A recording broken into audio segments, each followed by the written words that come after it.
The trial of Adelaide Bartlett and George Dyson for the wilful murder of Thomas Edwin Bartlett by administering chloroform to him was held before Mr. Justice Wills at the Central Criminal Court on April the 12th, 1886, and it lasted for 6 days.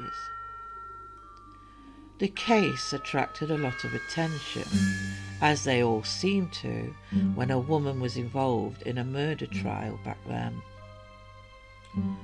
The relationship between herself, Mrs. Bartlett, and her husband, Mr. Bartlett, was looked at as strange to others, as was his relationship with his friend, who was accused alongside Mrs. Bartlett. With the exceptional circumstances of their acquittal and Dyson's immediate appearance at the witness box, gave the case a more dramatic interest. Thomas Edwin Bartlett was a grocer. He and his partner owned several shops in the suburbs of London, and at the time of his death was 40 years old. In 1875 he married a French woman, Adelaide Blanche de la Tremoille. Whether that's right, I'm sorry. He met Adelaide at his brother's house. She was about 20 years old. For some reason, after a little time of seeing each other, they agreed to a platonic marriage.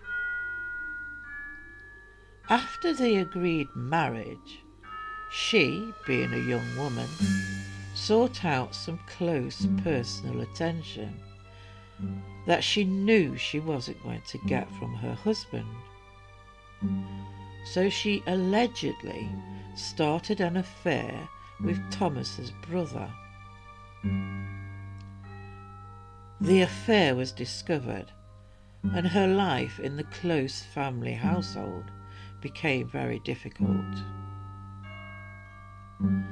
Thomas's brother apparently fled to America. Mr. Bartlett's father called her names and treated her with disgust. She would appeal to her husband on many occasions to talk to his father, but it wasn't until she left for a while and stayed with relatives that Thomas Bartlett had words with his father, and she moved back home.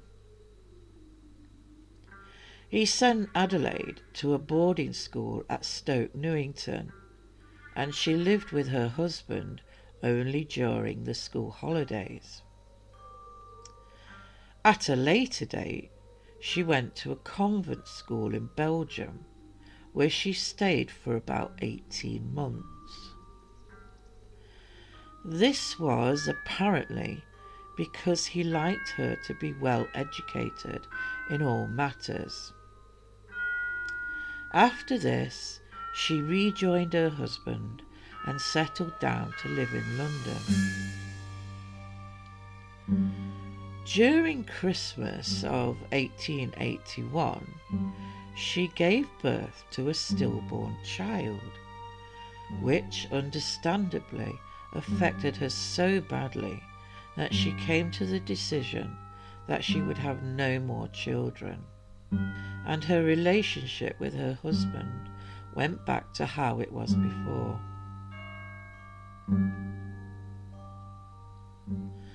4 years later, Bartlett and his wife became acquainted with George Dyson, a young Wesleyan minister. They soon became great friends. He visited and dined with them frequently. The friendship between Dyson and the Bartletts was so close that in 1885 Thomas Bartlett made a will leaving all he possessed to his wife and making Mr. Dyson and his solicitors his executors. Shortly afterwards, the couple moved to furnished apartments in Claverton Street, Pimlico, where they apparently lived happily, and Mr. Dyson was a frequent visitor.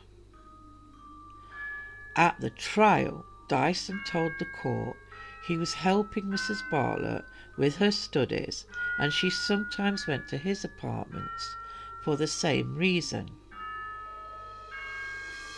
Letters that were both sent and received by Mr. Bartlett and Dyson were read out, and it would seem that Mr. Bartlett thought a lot of their friendship and saw Dyson like a brother. Mr. Bartlett asked Dyson to be there for his wife when he passed, as he apparently knew he was going to die because of his long illness. On December the 10th, Mr. Bartlett became seriously ill. The doctors that were called in were confused by his symptoms.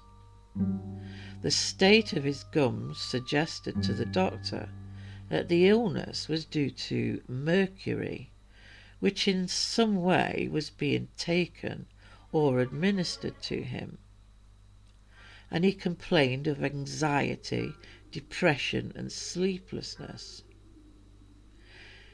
But he appeared to be slowly recovering from this, and on December the 19th, Mr. Bartlett himself suggested that a second doctor should be called in. In his words, lest, as he put it, his friends should suspect, if anything happened to him, that his wife was poisoning him. It's a strange thing to say. The cause for this was put down to some ill feeling which had formerly existed between Mrs. Bartlett and her husband's father, who hadn't been too keen on the marriage and had felt deserted by his son when they left the cottage for the apartment, leaving him alone. Mr. Bartlett's father visited his son on a regular basis, and he found his son's illness suspicious. A second practitioner, therefore, was called in, and the patient on December the 26th was practically well and went out for a drive, although he was still a little weak.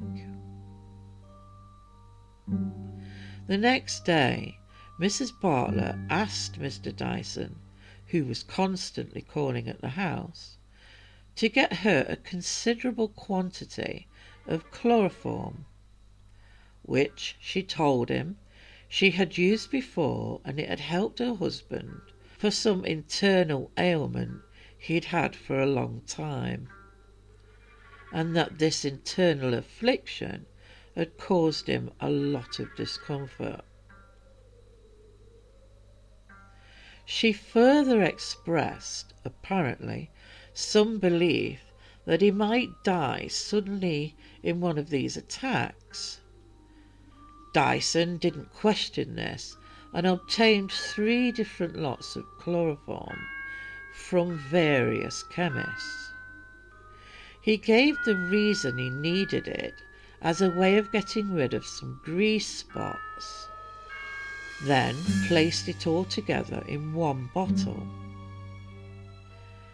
She had apparently told Dyson that the doctor didn't think she would be able to administer the medicine, but she herself felt able to do so. That was her reason for getting the chloroform herself, informing Dyson that it was to help her husband sleep. 2 days after that, he met Mrs. Bartlett on the embankment and handed her the chloroform. During his illness, Mr. Bartlett had slept on a bed in the front drawing room. His wife slept on a sofa in the same room.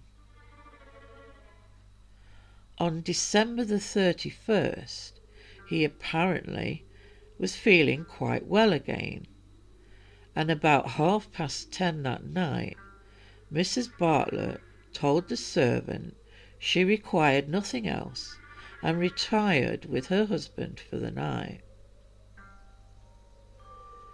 At 4 o'clock in the morning, the maid was woken by Mrs. Bartlett and told to fetch Dr. Leach, as Mr. Bartlett was dead. The statement made by the lady was that when her husband had settled for the night, she sat down at the foot of the bed, that her hand was resting upon his feet, that she dozed off in her chair. She awoke with a sensation of cramp, and was horrified to find her husband's feet were deathly cold. She tried to pour some brandy down his throat, and she found he was dead. The first person who entered the room was the landlord, Mr. Doggett, who Mrs. Bartlett had gone to when she found her husband like that. He apparently noticed a strange smell that reminded him of chloric ether. The doctor was promptly sent for. But from external examination, nothing could account for his death. The only bottle found was one that contained a drop or two of chlorodyne. A post-mortem examination was held, and the stomach showed evidence of having contained a considerable quantity of chloroform. There was no internal disease or growth, and the organs were quite healthy.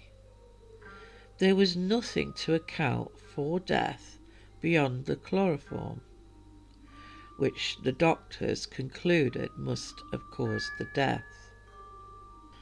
The coroner's inquiry resulted in a verdict of wilful murder against Adelaide Bartlett and George Dyson, and they were both arrested. At the trial, the Crown decided to offer no evidence against Dyson, and after being indicted and pleading not guilty, he was discharged by the judge to be called as a witness. An impressive counsel was on the case. The Lord Chief Justice, then Sir Charles Russell, was in charge of the prosecution, while the defence of Mrs. Bartlett was given to Sir Edward Clarke, and Mr. Lockwood on behalf of Mr. Dyson. Dyson's examination occupied nearly the whole of the second day, during which he detailed the friendship between Mrs. Bartlett and himself, how he got the chloroform and disposed of the bottles after hearing the result of the post-mortem, by throwing them away on Wandsworth Common while on his way to preach at Tooting. He was in the habit of kissing Mrs. Bartlett and usually called her Adelaide.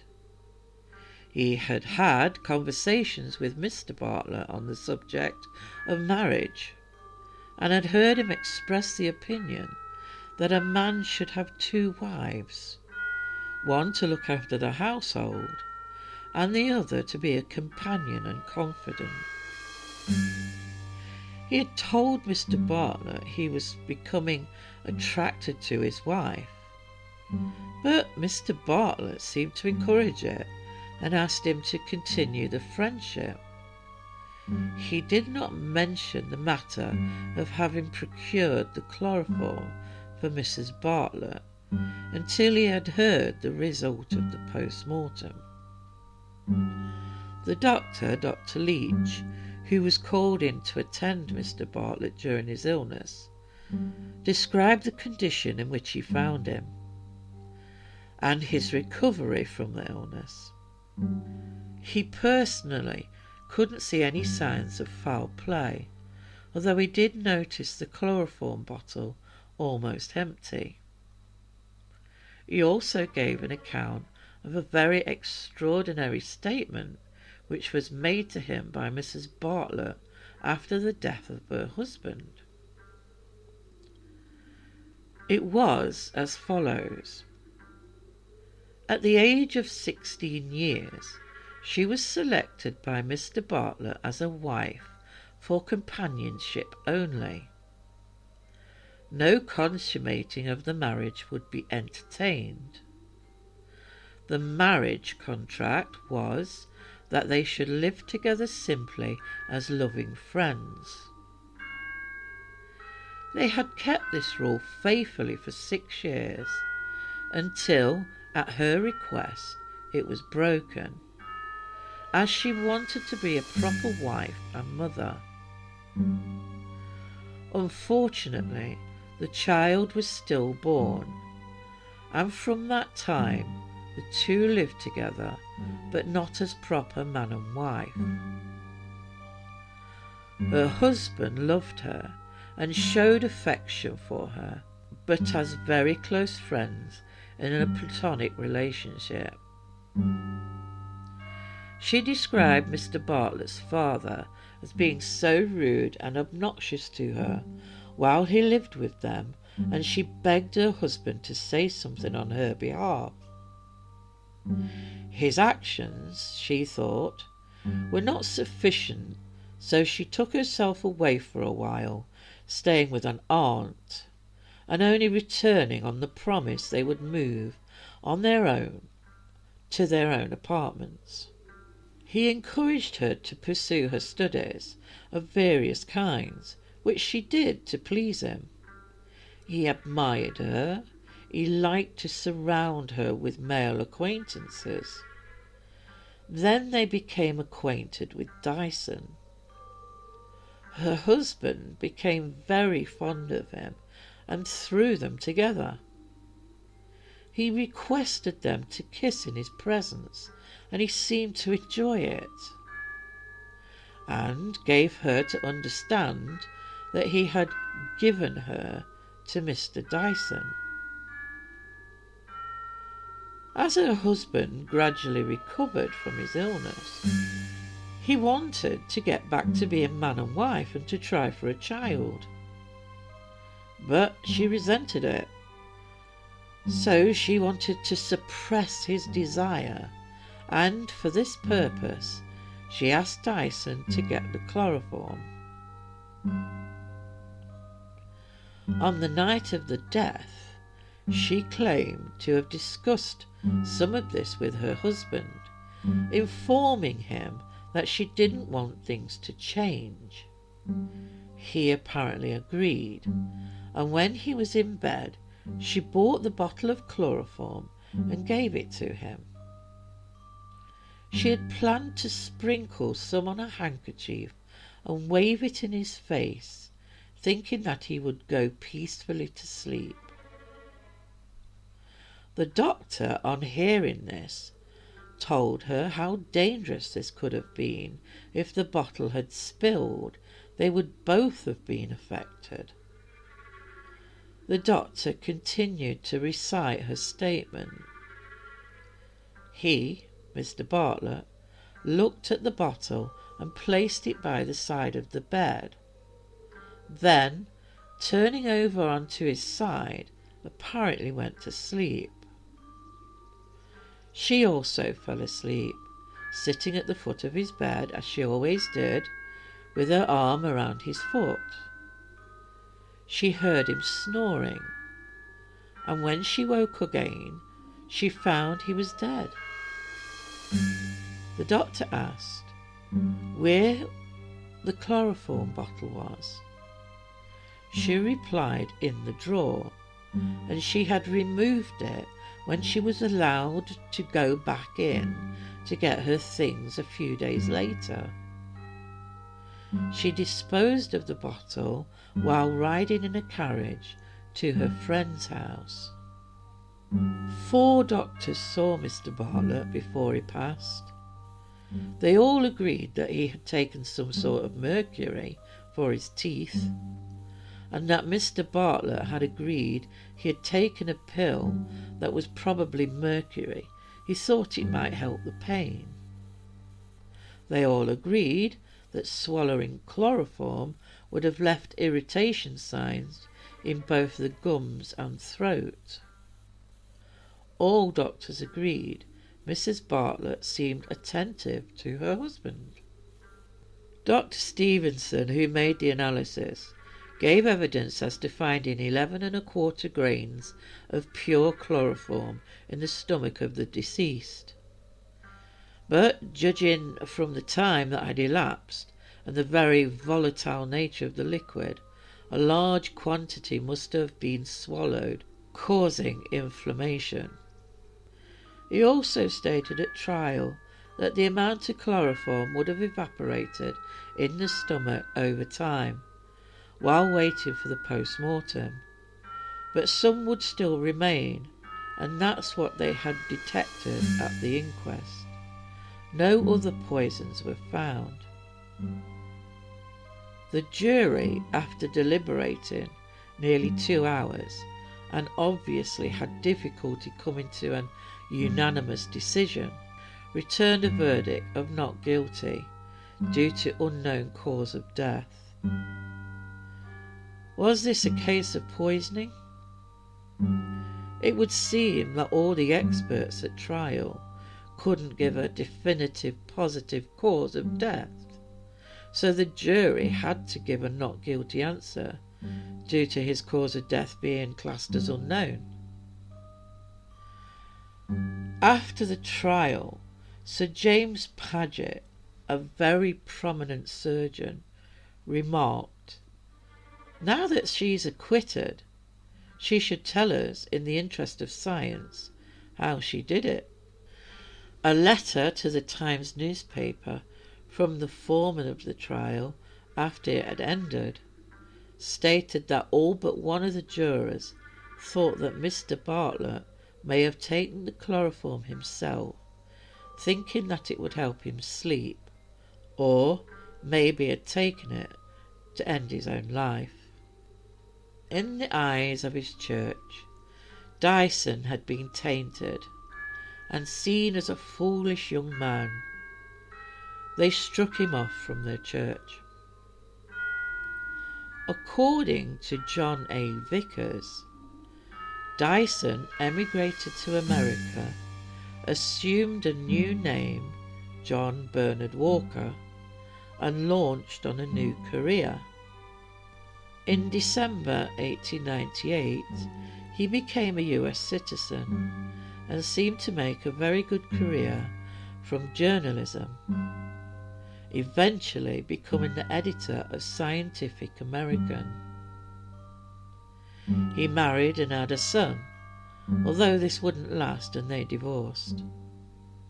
He wrote for many papers and held a high-ranking place with the US Navy.